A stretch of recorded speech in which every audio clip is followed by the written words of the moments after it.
उत्तर प्रदेश में अमेठी के मोहम्मद आरिफ के पास 1 साल से रह रहे सारस पक्षी को वन विभाग लेकर चला गया। आरिफ ने घायल सारस का इलाज किया था और उसके बाद से वो पक्षी उनके पास ही रहने लगा था। वो आरिफ के साथ ही खाना खाता और घूमता फिरता था।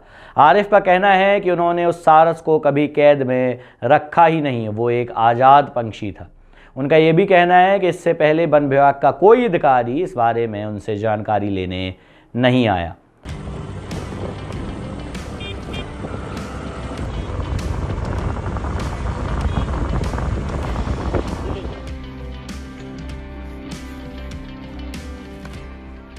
पहली बार सारस से हम कितने समय पहले की बात रही, तो हम लगभग 1 साल हो रहा है।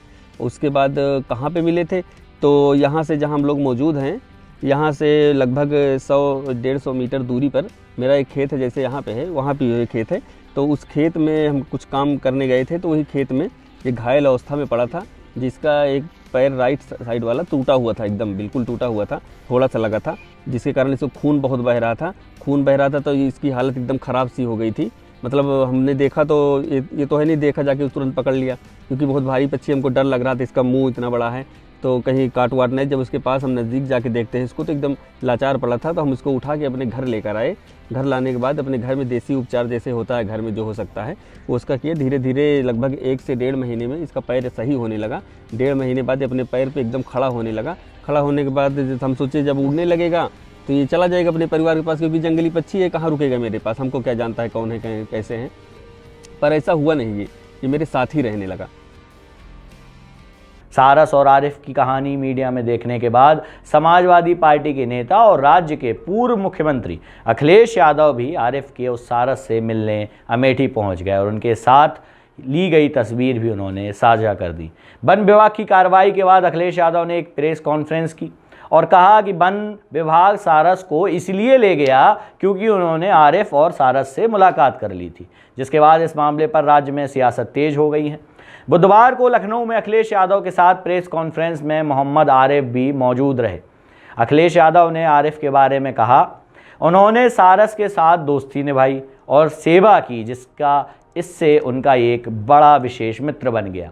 ऐसा कम ही देखने को मिलता है कि कोई सारस पक्षी किसी इंसान के साथ रहे और उसका व्यवहार बदल जाए। यह तो शोध का विषय है कि सारस इनके पास इतने समय तक कैसे रुक गया। इस दौरान अखिलेश ने आरोप भी लगाए कि इनसे सारस इसलिए छीन लिया गया क्योंकि मैं इनसे मिलने चला गया था। क्या यही लोकतंत्र है? अगर सरकार सारस को छीन रही है तो सरकार को उन महानुभावों से मोर भी छीन लेना चाहिए जो मोर को दाना खिला रहे थे। क्या सरकार की हिम्मत है वहां पहुंच जाने की? किसी अधिकारी की हिम्मत हो तो वहां जाएं और उस मोर को भी ले जाएं जो माननीय के पास वहां पर मौजूद है। केवल मैं इनसे मिलने चला गया, मैं इन्हें बधाई देने चला गया। क्या यही लोकतंत्र है? अरे लोग कुत्ते बिल्ली पाले हुए हैं। मुझे याद है किसी ने बिल्लियां पाली थी और संख्या बढ़ गई, वो पड़ोसियों के घर चली गई थी और न जाने कितने पालतू कुत्तों ने कितनों को काटा है। सरकार ने क्या किया? अगर सरकार सारस को छीन रही है तो सरकार को उनसे भी मोर छीन लेना चाहिए जो मोर को दाना खिला रहे थे। क्या सरकार की हिम्मत है वहां पहुंच जाने की? किसी अधिकारी की क्या हिम्मत है वहां जाए और मोर को ले आए वहां से? यह केवल इसलिए किया सरकार ने क्योंकि सारस से और सारस को पालने वाले आरिफ से मैं मिलकर के आ गया। यह सिर्फ इसलिए किया क्योंकि सरकार ने सारस से और सारस को पालने वाले आरिफ से मैं मिल के आ रहा था। अखिलेश यादव की प्रेस कॉन्फ्रेंस के ठीक बाद बीबीसी हिंदी से मोहम्मद आरिफ ने सफा कार्यालय में के बाहर बात की। आरिफ ने बताया कि वन विभाग की टीम मंगलवार को सारस को लेकर चली गई थी। आरिफ ने वीडियो में न्यूज एजेंसी बीबीसी हिंदी को अपने एक बयान में बताया कि सारस को एक टेम्पो में रखकर ले जाया जा रहा है। मौके से जुड़े कुछ वायरल वीडियो में भी आरिफ निराशा भरी नज़रों से उस टेम्पो की तरफ देख रहे हैं। आरिफ ने न्यूज एजेंसी बीबीसी को बताया कि वन अधिकारियों ने उनसे कहा कि ऊपर से आदेश आ गए हैं, ये समसपुर यानी कि उसकी जगह रहने वाला पक्षी विहार में ले जाया जाएगा। बीबीसी ने फिर आरब से पूछा कि क्या उन्होंने कभी वन विभाग से संपर्क करके सारस के बारे में जानकारी दी थी, तो उन्होंने कहा कि मुझे वाइल्ड लाइफ के बारे में ज़्यादा जानकारी नहीं है, मैं खेती किसानी करता हूं, तो उस विषय में मुझे ज़्यादा जानकारी नहीं है, पर इतना जानता हूं कि जब हम इसको कैद करेंगे, बांध के रखेंगे, जकड़ कर रखेंगे, तो वो वन विभाग का वो सवाल उठता है कि वो अपनी स्वयं इच्छा से आता था या नहीं।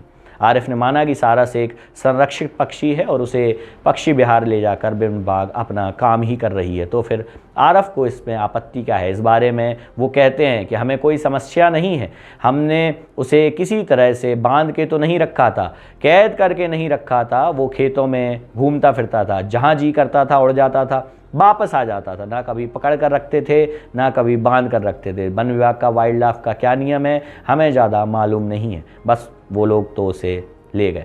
आरिफ आगे कहते हैं कि सारस को पास के समसपुर पक्षी विहार में ले गए हैं। आरिफ का दावा है कि वन विभाग के अधिकारियों ने उनसे कहा है कि वो समसपुर पक्षी विहार के पास 20 से 25 दिन दिखाई ना दें। अंत में आरिफ ये भी कहते हैं कि आगे उसको छोड़ दें, वो वापस आ जाएगा मेरे पास। इसके अलावा सियासत तेज होने के बाद कांग्रेस महासचिव प्रियंका गांधी ने भी वन विभाग की इस कार्रवाई के बारे में फेसबुक पर पोस्ट कर दिया। उन्होंने लिखा, अमेठी के रहने वाले आरिफ और एक सारस पक्षी की दोस्ती जय वीरू की तरह थी, साथ साथ रहना, साथ खाना, साथ आना जाना, उनकी दोस्ती इंसान की दोस्ती के लिए एक मिसाल है। आरिफ ने उनके प्रिय सारस को घर के सदस्य की तरह पाला, उसकी देखभाल की, उससे प्यार किया। ऐसा करके उन्होंने पशु पक्षियों के प्रति इंसानी फ़र्ज की नसीर पेश की है, जो कि काबिल तारीफ़ है।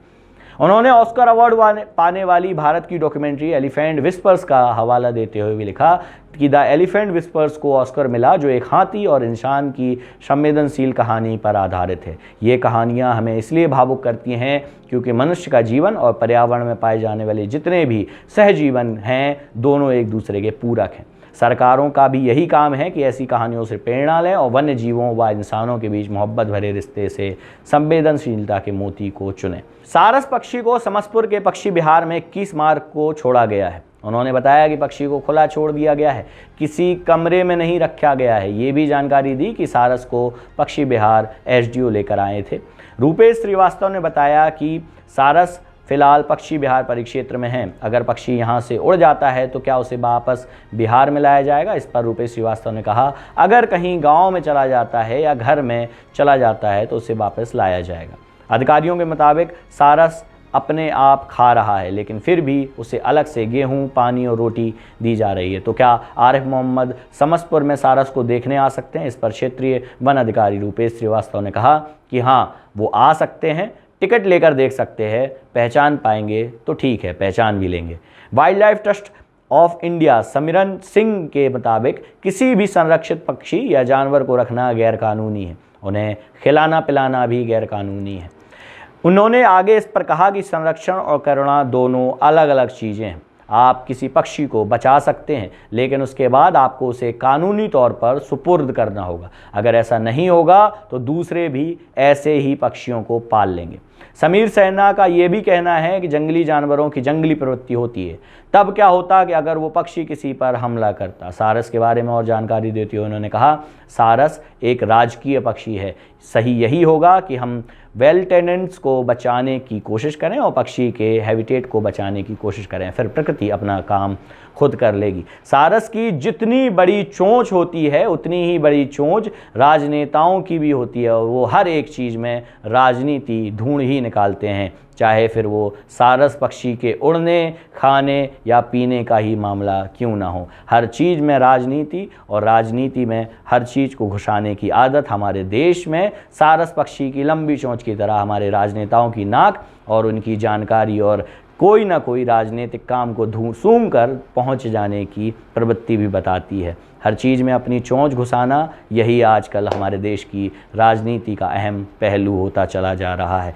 अब ये सारस पक्षी की उड़ान की तरह राजनीति कितना ऊंचा उड़ेगी, और उत्तर प्रदेश में सारस राजकीय पक्षी होने के बाद कितनी राजनीतिक हलचल और कितनी उड़ान भरवाने में राजनेताओं को सक्षम होगा, ये बहुत दिलचस्प देखने वाली बात होगी। तब तक आप देखते रहिए नज़र टुडे। वीडियो अच्छा लगे लाइक करें, शेयर करें, सब्सक्राइब करें अपने फ्रेंड्स और फैमिली के साथ। और अगर आपको कोई राजकीय पक्षी सारस जैसा मिल जाए तो उसको घर में ना पालें, क्योंकि अन्य प्रकार से आपके पास भी कोई वन विभाग की टीम आएगी और जितनी बड़ी चोंच राजनेता अपनी राजनीति में घुसाते हैं वही चोंच करके आपके पास से सारस पक्षी या ऐसे कोई राजकीय पक्षी को उठाकर ले जाएगी। और ये बात ठीक भी है, अगर कोई संरक्षित पक्षी है तो उसकी जानकारी आप वन विभाग को दें, जिससे उसका संपूर्ण संरक्षण और अच्छी तरह से देखभाल की जा सके। मानवीय पहलू अलग होता है, लेकिन संरक्षण और राजकीय कामकाज अलग तरह से होते हैं। बहुत बहुत धन्यवाद।